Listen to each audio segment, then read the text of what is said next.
Critics of a new law say that in Louisiana schools, the line between church and state is getting blurred.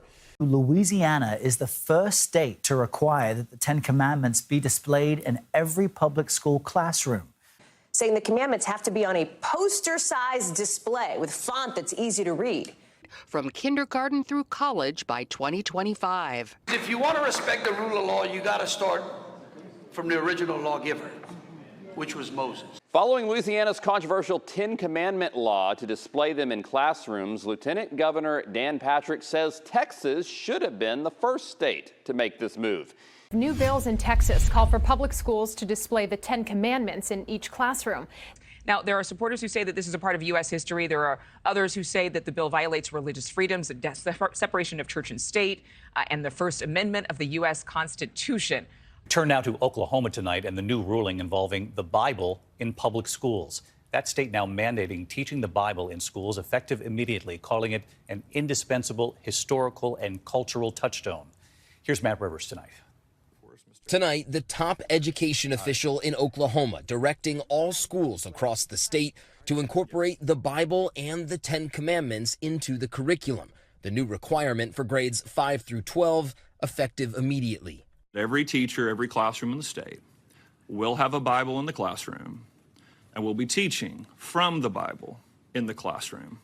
Republican State Representative Lauren Ventrella co-sponsored the bill. Because I believe in it, because I believe that these are important morals and ideals that our students should have access to read if they choose. While at the surface it may seem very good to teach the moral laws and morality to the students, this forced religious teaching can then lead up to forced worship, as history shows us. All Christians pretty much agree on 9 of the 10 commandments. It is the 4th commandment that is greatly disagreed upon. Which day is the true Sabbath day? First, let us not forget about the blue laws, also called Sunday laws in the United States. Yes, we have those, and please look it up. These are laws that prohibited citizens from doing certain things on Sunday, which most Christians believe to be the holy day. You are punished by law if you work on a Sunday. Numerous Americans back then were arrested for working, keeping an open shop, drinking alcohol, traveling, and engaging in recreational activities on Sundays. Remember now that the whole world is pushing this new climate change Sunday rest. There are Sabbath-keeping Christians who follow the Bible Sabbath, the 7th day, also known as Saturday, that God consecrated and made holy. Most Christians refer to the Saturday Sabbath as the Sabbath of the Jews. They somehow forget that God made the Sabbath during the creation week when there were no Jews in the world. Adam and Eve were not Jews. That is found in Genesis chapter 2, verses 1 to 3. The 4th commandment explains to us why we worship God and why we are to keep the Sabbath holy. You must read to entire 4th commandment and not just the first line as commonly displayed. The full 4th commandment is found in Exodus chapter 20, verses 8 to 11. It says, "Remember the Sabbath day to keep it holy. 6 days shalt thou labor and do all thy work. But the 7th day is the Sabbath of the Lord thy God. In it thou shalt not do any work, thou, nor thy son, nor thy daughter, thy manservant, nor thy maidservant, nor thy cattle, nor thy stranger that is within thy gates. For in 6 days the Lord made heaven and earth, the sea, and all that in them is, and rested the 7th day. Wherefore the Lord blessed the Sabbath day, and hallowed it." This is the main reason why we should worship on the 7th day Sabbath. This is the only day that God made holy. This is what makes the 7th day Sabbath different from any other day of the week. Man cannot make any day holy. It was the Catholic Church that changed the sanctity of the 7th day Sabbath to Sunday, the first day of the week. When the Protestants left the Catholic Church, they still brought with them the Sunday worship doctrine. They then try to find verses in the Bible to support their Sunday Sabbath holy day. But none of them says where God changed the Sabbath and made the first day of the week holy. Even Jesus did not change the Sabbath and made Sunday holy, and he was the Son of God. No earthly sinful man can make any day holy. Even the disciples had no authority in making a day holy. That authority belongs to God alone, who, he himself, wrote the 10 Commandments. It was not Moses who wrote the 10 Commandments.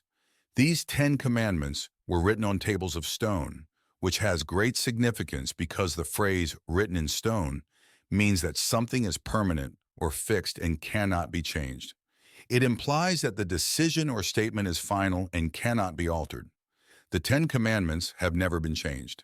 Then Sunday worshiping Christians would argue that the law is now changed and that Jesus said there are only two commandments. This is found in Matthew chapter 22, verses 37 to 40. These verses say, Jesus said unto him, Thou shalt love the Lord thy God with all thy heart, and with all thy soul, and with all thy mind. This is the first and great commandment. And the second is like unto it, Thou shalt love thy neighbor as thyself. On these two commandments hang all the law and the prophets. From those verses, Jesus specifically said that all the law hang on these two commandments. He is merely summarizing the Ten Commandments. How do we show our love and respect toward God? The very first four commandments on the first table of stone shows how we are to do that. How do we love our neighbor as ourselves? The last six commandments on the second table of stone shows us that. Jesus did not abolish the Ten Commandments. He fulfilled it. Fulfilling did not mean accomplishing it, and now therefore it is no longer valid. Jesus fulfilling it means that he did not break any of the Ten Commandment laws in his humanity here on earth. If there is no law, there is no sin, because sin is the transgression of the law.